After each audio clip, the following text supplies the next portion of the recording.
These 14 American cities have a target of banning meat, dairy, and private vehicles by 2030. So this came out about a week ago that a bunch of cities signed on to an agreement where let's just ban everything.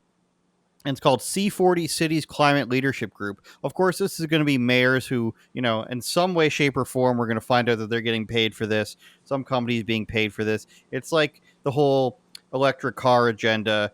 I like to call it as the I prefer my billionaires agenda, where the technology's not there, the electrical charging stations aren't there, but you better get a electric car because I prefer my people who have slave labor in third world countries to get trillions of dollars, even if it doesn't suit your life goals. So it has an ambitious target. It says by the year 2030 of 0 kilograms of meat consumption, and kilograms is 2.2 pounds. So that's probably their cool way of saying you can have a pound or something like that.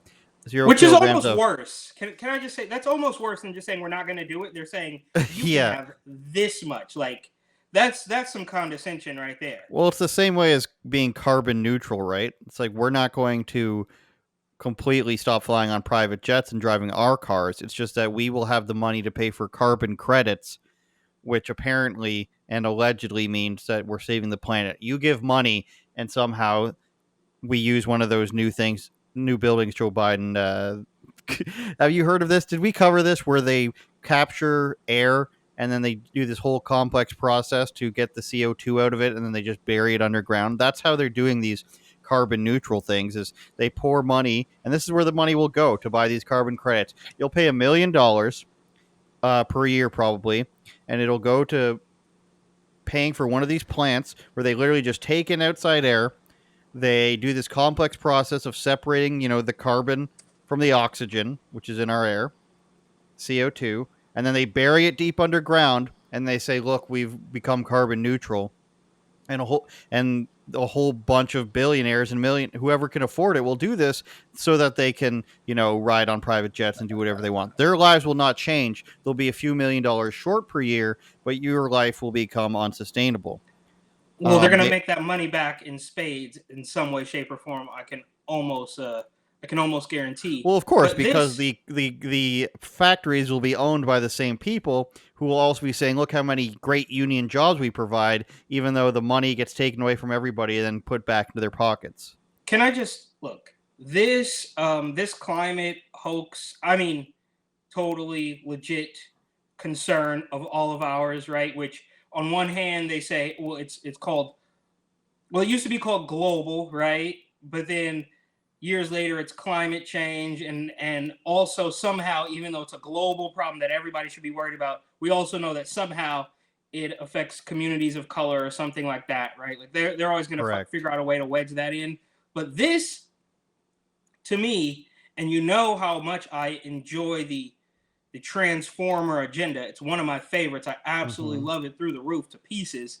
But this is more insidious than that, because that is just so plainly obvious. Like we can all see it. Everybody knows it. They walk on eggshells and pretend not to know. This, they can just play the "you're not a scientist" card, and the goalpost will continue to move, right? So concretely, we can look at the photos, whether they get censored or posted to Reddit or 4chan or whatever. If you really wanted to look at it, you could find the photos of this quote unquote gender affirming care. However, the climate nonsense is so much more easy to obfuscate, right? Like, so they put signs up in 1998 about how the world's going to end in 2016, but then now it's 2023 and they take those signs down and they just continue to move the goalposts, and there's nothing concrete, right? Like you can see a 6'4" size 13 man. You can see, D cup tits. You can see all of that stuff. But with the climate, it's in the wind, bro. You can't see it. You can't prove anything. So we're just gonna go with this forever, which to me makes it more insidious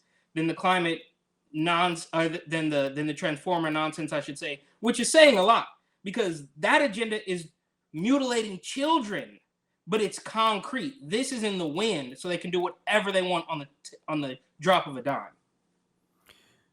It all ends up with you not being able to leave, as you'll see. 3 new clothing items per person per year, 0 private vehicles owned, so we can't really go point one private vehicles there.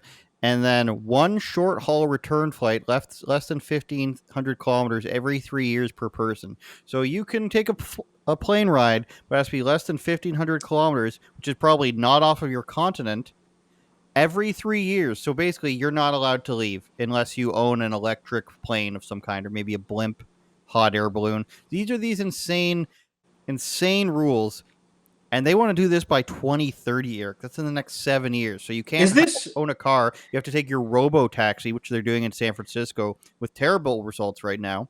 And then you can't have any dairy or meat that comes from cows, of course, because only they'll have a private farm that you don't know about. 3 clothing items per person per year. I don't know how that's going to work when there's so many ridiculous American brands out there that make tons of money per year. Like, you think they're actually going to stop Nike from making all these products and all these American products that make their stuff overseas? That's not going to happen. And of course, it's the 1.5 degrees. It used to be higher than that. I think it used to be 2 or 3 degrees.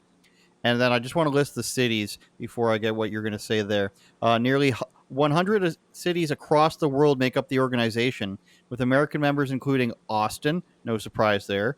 Joe Rogan, do something about this. Boston, Chicago, Houston, LA, Miami, New Orleans, New York City, Philly, Phoenix, Portland, San Francisco, Washington, D.C., and Seattle. It's odd there, Eric. You don't see any Nashville, even though it's kind of left wing. You don't see Dallas, Texas. You don't see um, what's the capital of Arkansas? Little Rock. You don't see. You see only left wing places, and the contradictions will roll in. As we said, that's 2 kilograms of meat or 0 kilograms of meat, so you'll get your 2 pounds of meat. The carbon neutral credits you'll be allowed to do, and then the contradictions continue to roll across. LA says they never invited people here, even though they're a sanctuary city.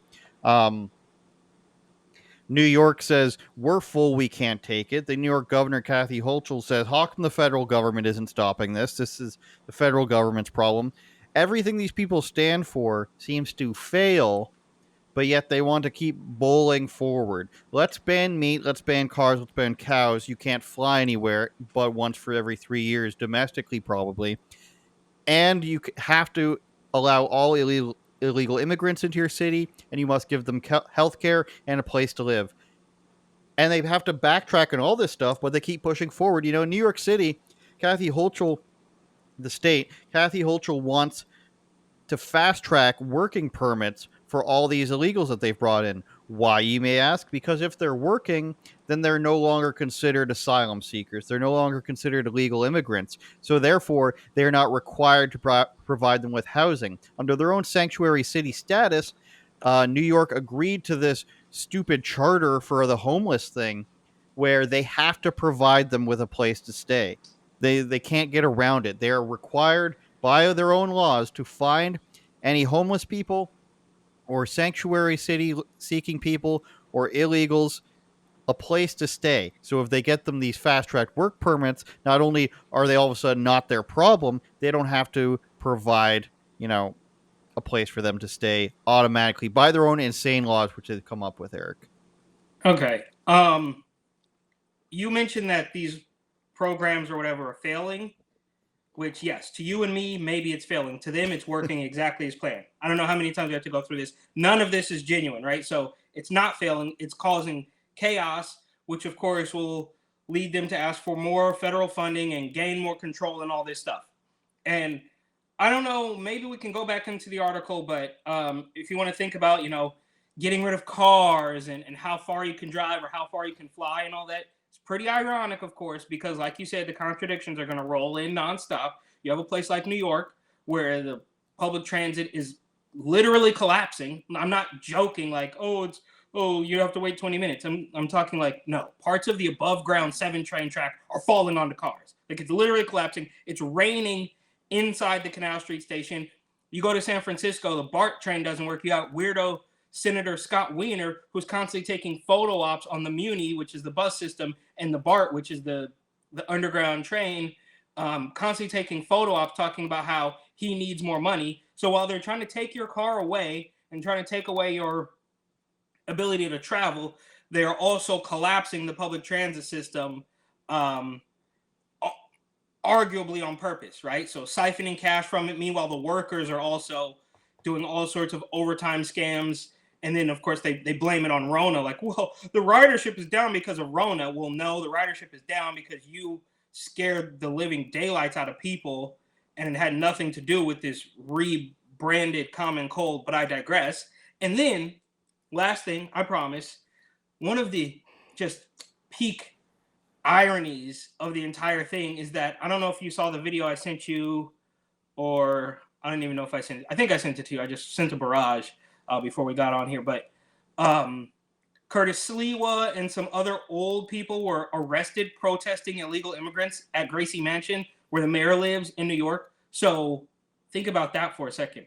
The citizens, the legal American citizens of New York, have been deemed criminals for protesting the illegals that have hopped the border and are demanding free stuff. Like, if that's not upside down, backwards, bizarro clown world, that nothing is. I mean, that's the peak. You're arresting American citizens for protesting people who their first thing they did was illegal. I mean, it's absolutely through the roof. Turn it up, Jordan.